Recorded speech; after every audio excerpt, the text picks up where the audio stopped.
We go back to the province of Limpopo, where there was another big funeral, that is of the late veteran actor Seputla Sebogodi. And our colleague, SABC News reporter Pimani Baloyi, is joining us to give us a sense of what transpired. Pimani?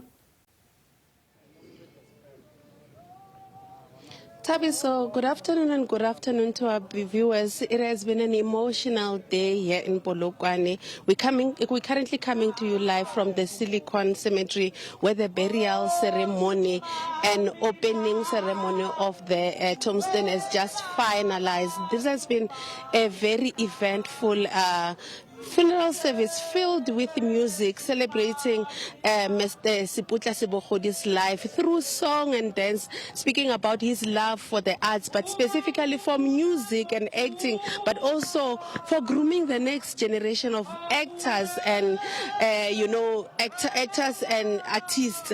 But the most touching of all the speeches that we had were from his children, specifically from his daughter. We understand she may even be the only daughter. She spoke about how her dad was actually her best friend. You know, we knew Kenneth Mashaba, we knew Nkwishen, we knew Moses from the Republican, but we also knew, an actor. But she spoke about how he was such a loving father and how he was her best friend who took her on road trips regularly, and how 2 weeks ago she spent time with him at Makanda, what was formerly known as Grahamstown, during the Arts Festival. So this was a life well lived, Tabiso. But let me bring in a family representative so that we can get a summation from them as to how this service fared.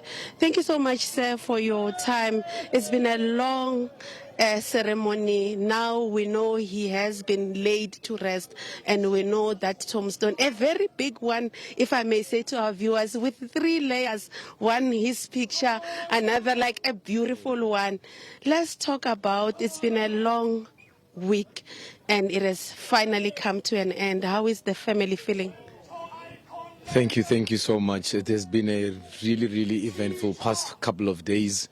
As the Sebogodi, Makwela, Siminya families, we want to thank and appreciate everyone who has been there for all of us through this trying time, as we trying to gather ourselves, as we lay one of the biggest pillars of this family to rest. And we emotionally we have been drained, but we know that the spirit is living on, and he's giving us, the hope. And from what everyone has been saying, and friends, colleagues, and the people that have worked with him, the kids are now finally at peace, with whatever, and the community of Limpopo, the mayor of Polokwane, and the premier, and all of those that contributed. We just want to also send and extend our thanks to them, to everyone else that showed up, nationally and beyond, to say that, you have felt our pain, and we really appreciate you for being there with us during this trying time, and continue to do that for others. Mr. Bakas Makhale, you say he was a pillar to the family, but from the tributes that we had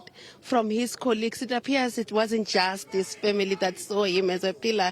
His colleagues speaking to his contribution towards, we know that not even contagious, but that long-awaited performance protection amendment bill, speaking to having calls that his legacy should see this finally penned down and finalized. Let's talk about his contribution, but also the fight for this amendment bill.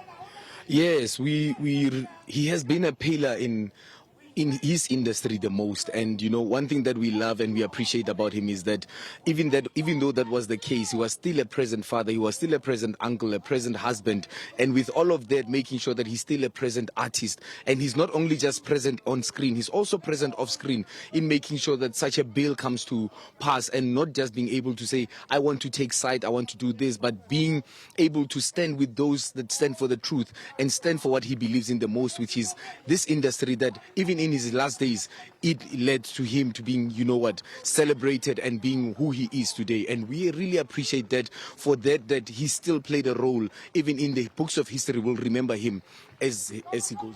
As we wrap very briefly, how would you want South Africa to remember Mr. Seputla Sebogodi, Kenneth Mashaba, Nkwishen, Aburikwa, and all those iconic moments?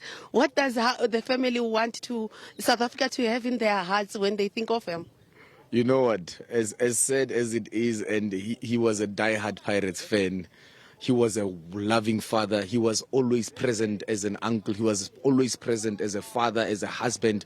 He is one of those people who made sure that even in the smallest rooms, he made everyone feel good. Even in the biggest rooms, he never chose. He was one person who never saw color, who never saw status, who only saw a human being for who he is. And we want the people to, and the rest of South Africa and the world to remember him as such. Thank you so much, Mr. Magale.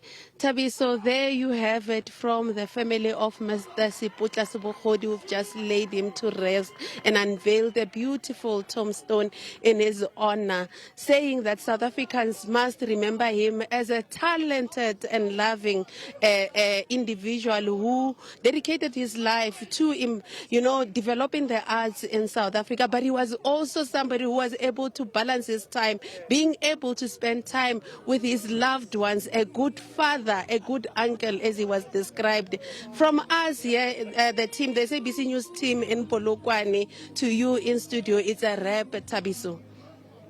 Fantastic work there from our colleague in the province of Limpopo in Polokwane. That is Phimani Baloyi, SABC News reporter, who's been covering the funeral of Kenneth Sebogodi in Polokwane, just the burial site there, just outside the city of Polokwane.